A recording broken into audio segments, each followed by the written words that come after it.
Hi everyone, Tracy Taylor here from Taylor Made Transformations.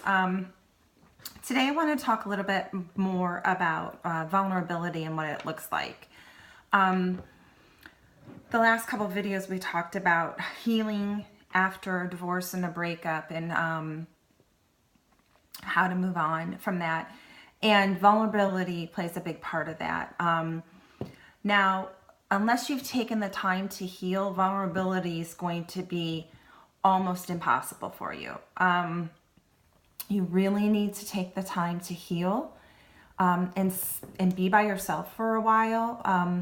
The clarity of being alone outside of a relationship is just astounding. You really need to take the time, not be in a relationship, not have any ties to anyone, not really date, just have time to be alone and really rediscover yourself. Because the thing about it is too is that we all have emotional triggers that stem very back, far back, even from our childhood. And then when we're in dysfunctional or toxic relationships that were very hard on our psyche, a lot of times we seek out, we do it unknowingly, but we seek out familiar patterns from childhood. And so we often will pick people that trigger those same things in us that we grew up with, and we don't realize it. So it's necessary to take a step back, spend some time alone, and really go deep and get some work done on these things. Like I said before, if you can really spend some time with a coach, a life coach like myself, or a psychologist, psychiatrist, whatever one you feel most comfortable with, even a close friend, but obviously that person's going to need to be really in touch with these types of issues. So it's not something that just an everyday person can grasp. But when you step back and you take time from being and be alone, you get clarity and you're able to do much more effectively what I call a 360 view. When you're in something, you're not able to view it. You're viewing from the inside out. When you step outside of it, you're able to view it from the outside in. Both perspectives are very, very different. When you have been married for 20 years, however long, in a long-term relationship, these are very, very hard ties to break. And unless you really do this type of work, you will find yourself with the same exact mate or very close to it with the same problems. They may look different on the surface, but at the root, they're very same. So you really want to take the time to do the work and find out what is triggering you, and then begin to seek something very different. And it's going to feel very strange. It's not going to feel good. You will feel like you don't have chemistry, connection. That's all actually really good. Because when we have that, it's often because it feels familiar and not because it is meant to be. Especially us women, I think we kind of get tied into the chemistry connection. I know, be very intuitive. Sometimes my soul and my head say two different things. So you just really need to be in touch with the fact that we all tend to seek out the familiar, and the familiar feels good and the unfamiliar feels not so good.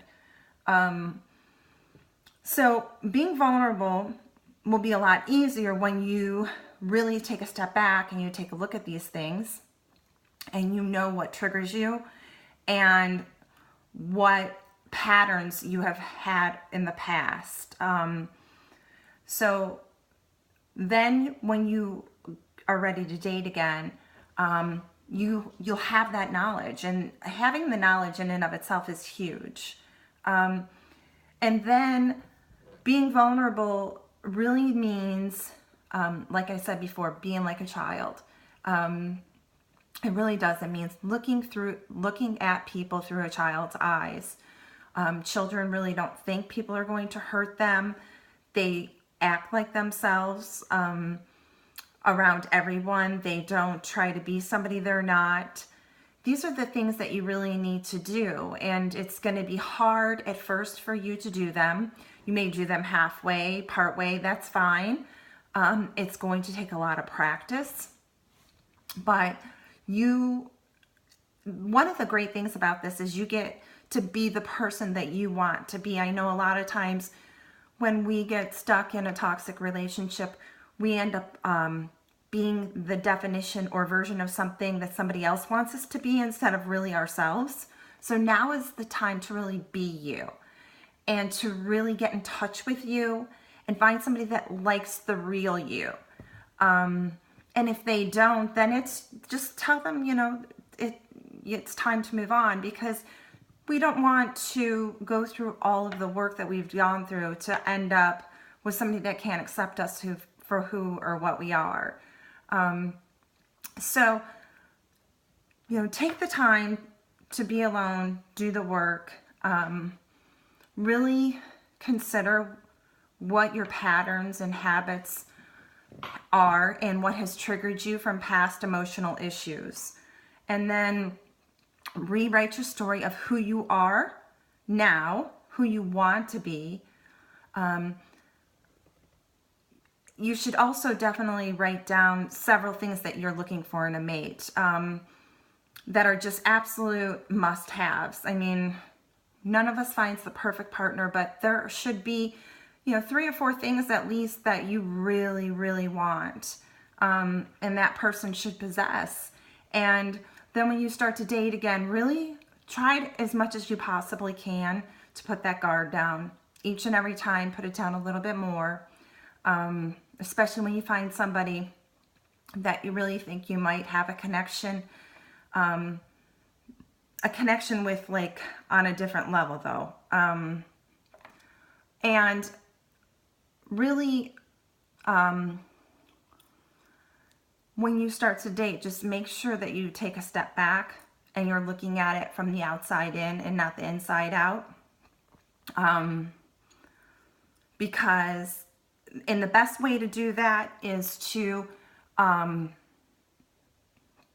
take a look at it, and if your girlfriend was telling you about it, what would you tell them? I know oftentimes we go against things that we would tell somebody else otherwise. So just that's a good way to measure for being on the outside looking in. Would you tell your girlfriend that was great? Tell your friend that everything that was happening was great? Or would you say, ooh, that doesn't sound good to me? And be honest with yourself. It's a lot easier to end something early on than it is later on. Just remember that. But be vulnerable. Because it's the best way to start over. I hope that helps. If you take a moment to run over to my YouTube channel, like, subscribe, comment on my videos, share them, I'd appreciate it. Have a great day, guys.